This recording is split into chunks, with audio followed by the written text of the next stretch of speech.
Meu nome é Iris, e eu trabalho no turno de fechamento de um pequeno bar decadente na parte mais tranquila da cidade.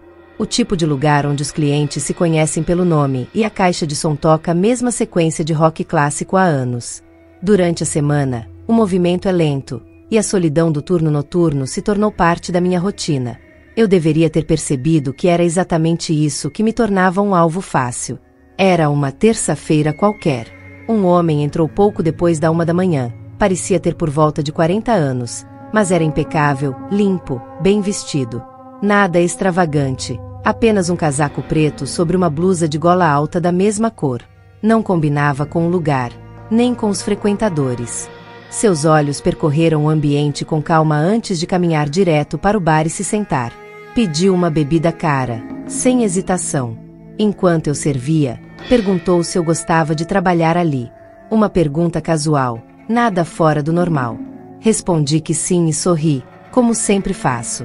Ele continuou a conversa, mas sua presença tinha algo de hipnotizante. Tinha a aura de alguém acostumado a estar no controle. De repente ele me perguntou se eu já pensei em fazer algo maior do que simplesmente trabalhar num bar. Hesitei. A pergunta era estranha, mas não alarmante. Respondi com um sorriso ensaiado, dizendo que estava feliz por enquanto. Ele assentiu, levou o copo aos lábios e ficou em silêncio por um momento. Então, do nada, perguntou a que horas eu saía. Isso me pegou desprevenida. Até aquele momento, ele não havia demonstrado nenhum interesse sugestivo, e a pergunta quebrou a ilusão de uma conversa inofensiva. Desconversando, dei uma resposta vaga e voltei a limpar o balcão. Ele apenas sorriu de um jeito que me fez sentir observada, deixou uma nota de $100 no balcão e saiu sem dizer mais nada. Achei que nunca mais o veria. Mas uma semana depois, ele voltou. E não estava sozinho. A mulher ao seu lado parecia ter uns 30 e poucos anos. Era bonita, mas algo nela não parecia certo. Seu sorriso era grande demais, sua postura ensaiada, como se cada movimento fosse cuidadosamente calculado.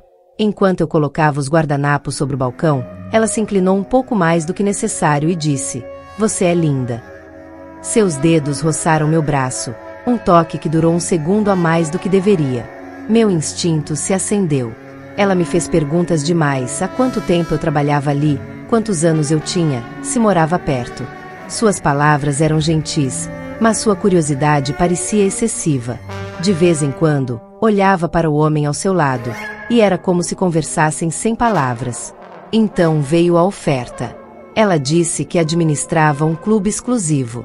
Depois, falando um pouco mais baixo, mencionou que garotas bonitas, assim como eu, poderiam ganhar 10 mil em um fim de semana. Sorri de forma forçada e disse: "Parece bom demais para ser verdade." Ela riu e me disse que deveria dar uma passadinha lá fora. Alguém pode explicar melhor.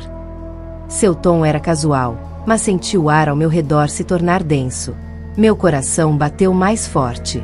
Eu sabia que se saísse, não voltaria. Mantive o sorriso e disse que estava satisfeita com meu trabalho. Naquele momento, um grupo de clientes entrou no bar, rindo alto. O rosto da mulher mudou sutilmente, sua máscara escorregando por um instante. Sem mais insistências, levantou-se, lançou um último olhar ao homem ao seu lado e os dois saíram sem mais uma palavra. Não contei apenas para meus colegas, mas também para meu chefe. Ele prometeu estar sempre por perto caso algo acontecesse. Achei que o episódio havia terminado. Mas, algumas noites depois, ao sair do bar, vi o carro. Estava parado do outro lado da rua com o motor desligado e faróis apagados. Não havia dúvidas de que alguém estava lá dentro, observando. Ignorei e segui para meu carro, sentindo um arrepio percorrer minha espinha. Mas ao sair do estacionamento, olhei pelo retrovisor e o carro começou a me seguir. Virava onde eu virava. Manteve distância, mas nunca desapareceu. Então, em um impulso, virei bruscamente e entrei no estacionamento de uma delegacia. O carro acelerou e sumiu na escuridão. Dias depois, a mulher voltou. Desta vez sozinha. Meu chefe recebeu meu aviso por mensagem no instante em que a vi entrar. Fingi não ver ela. Fiquei apenas esperando ela se aproximar do balcão. "Vim ver como você está", disse ela com um sorriso no rosto. Respondi friamente que o bar estava fechando. Ela fez um biquinho e pediu um último drink. Enquanto preparava, ouvi um clique suave. Olhei para cima e vi que a porta da frente estava fechada. Meu sangue gelou. Depois que ela tomou seu drink e foi embora, corri para fechar a porta da frente. Me senti segura por alguns segundos quando olhei para fora pela janela. Do lado de fora avistei uma van preta. Do fundo do bar, um som metálico. Alguém tentava arrombar a porta dos fundos. Meu coração disparou. Apertei a coqueteleira como uma arma improvisada e disquei para a emergência. O tempo parecia se arrastar até que os faróis de um carro iluminaram a entrada. Meu chefe! Em segundos, a van arrancou cantando pneus. Quando os policiais revisaram as câmeras, vimos às sombras 3 figuras mascaradas à espreita, esperando que eu fosse para fora. Nunca descobriram quem eram. Nunca os pegaram. Mas desde aquela noite, nunca mais trabalhei sozinha. Relato número 2. Eu costumava trabalhar no turno da noite em um posto de gasolina, uma pequena loja de conveniência, em um trecho isolado da rodovia. Digo costumava porque depois do que aconteceu há alguns meses, nunca mais aceitei um turno noturno. O posto era daqueles que depois de certo horário, quase não recebia clientes.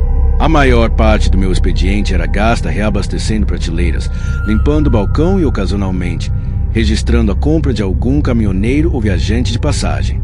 Naquela noite, lembro-me de olhar para o relógio. Passava um pouco das 2:30 da manhã. Até mesmo os caminhoneiros já haviam sumido e o posto estava mergulhado em um silêncio absoluto. Peguei meu celular e comecei a rolar distraidamente a tela, tentando matar o tempo.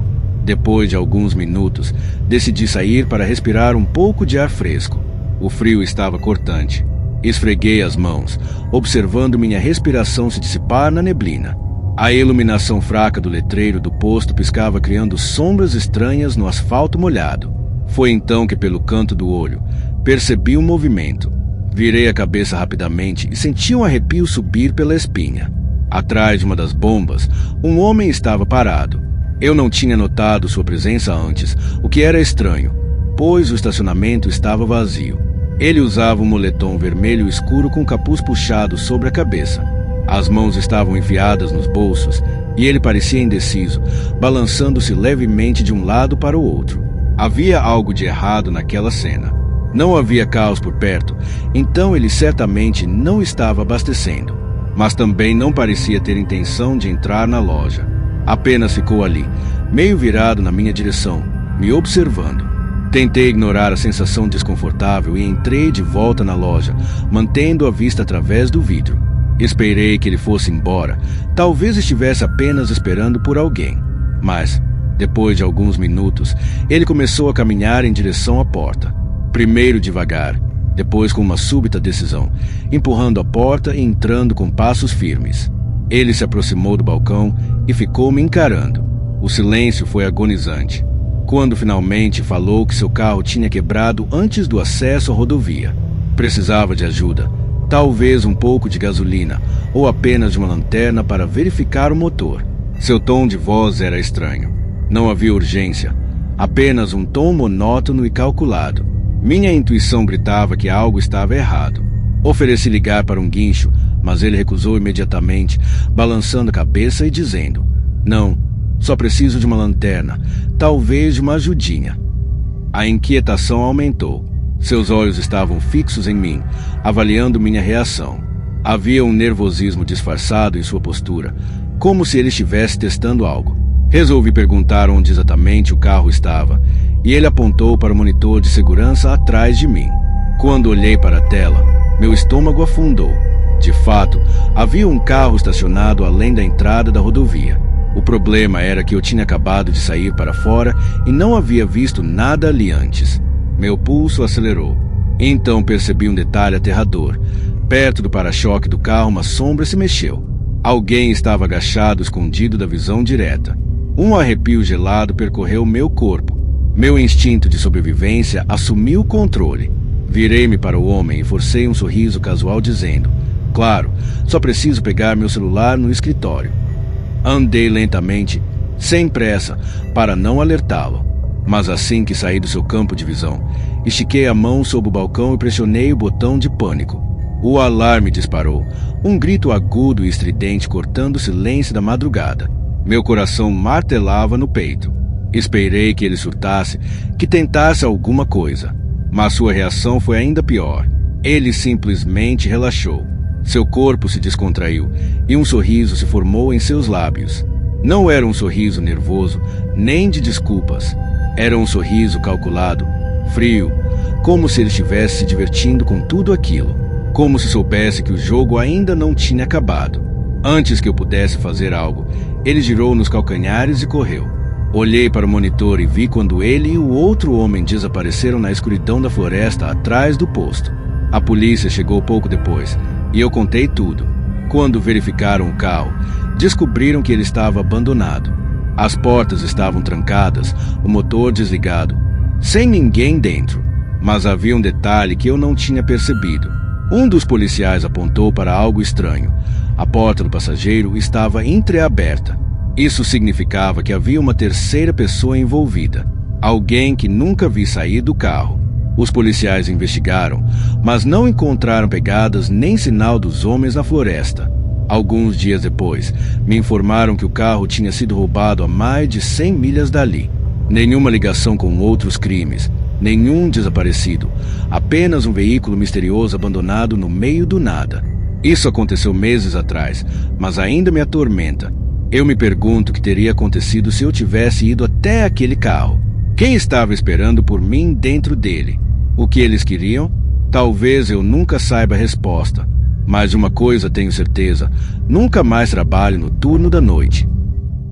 Relato número 3. O turno da noite no Walmart não era exatamente um pesadelo, mas depois de um tempo, começava a parecer que eu estava preso em um ciclo interminável. As noites se misturavam umas às outras, mesmas prateleiras, mesma rotina, mesmo zumbido monótono das luzes fluorescentes. Eu esperava que algo melhor surgisse, mas enquanto isso não acontecia, eu apenas seguia no piloto automático. Eu passava a maior parte do tempo na seção de eletrônicos, onde era mais silencioso. Poucas pessoas apareciam ali de madrugada. Geralmente, os clientes eram insones matando tempo ou caminhoneiros pegando suprimentos de última hora. Foi por isso que notei aquele homem. No começo, ele parecia apenas mais um cliente vagando pelos corredores, talvez esperando alguém. Mas depois de alguns minutos, percebi que algo estava errado. Ele não estava comprando, nem sequer fingia. Sempre que eu olhava, ele estava por perto, flutuando de um corredor para o outro, sem pegar nada. Apenas me observava. O desconforto começou a se instalar em minha pele como uma coceira que eu não conseguia ignorar. Eu tentei racionalizar. Talvez fosse só paranoia. A loja era grande, ele podia estar apenas indeciso. Mas o jeito como ele se movia, nunca muito longe, sempre perto o suficiente para ser notado, fez meu estômago revirar. Esperei que ele viesse até mim. Talvez perguntasse por um produto ou quem sabe tentasse puxar assunto. Mas ele nunca se aproximou. Ele queria que eu soubesse que ele estava lá. Só não entendi o motivo disso. Peguei meu rádio para chamar alguém, mas percebi que as baterias estavam descarregadas. Um mau presságio percorreu minha espinha. Eu estava decidindo se deveria procurar um gerente quando senti uma mão envolver meu braço. Meu coração disparou. Antes que eu pudesse reagir, uma voz feminina soou alta e alegre. "Aí está você", exclamou a mulher, como se a gente se conhecesse. Eu me virei, completamente confuso. Nunca tinha visto antes. Mas ela sorria como se nos conhecêssemos há anos. Seu aperto era firme. Antes que eu dissesse algo, ela se inclinou e sussurrou: "Aquele cara está gravando você. Me segue." O chão pareceu se abrir sob meus pés. Olhei de relance para trás e vi. Ele estava parado no mesmo lugar, agora sem sequer fingir que estava comprando algo. Apenas me encarava. Deixei a mulher me puxar. Não questionei. O jeito como ela falava alto, como fingia me conhecer, era um alívio. Alguém tinha percebido. Alguém estava me ajudando. Ela continuou com a farsa enquanto nos afastávamos, falando sobre alguma viagem que tínhamos feito ou uma piada interna. Eu mal ouvia. Minha mente estava travada naquela pergunta. Ele realmente estava gravando? A mulher me guiava rapidamente pelos corredores.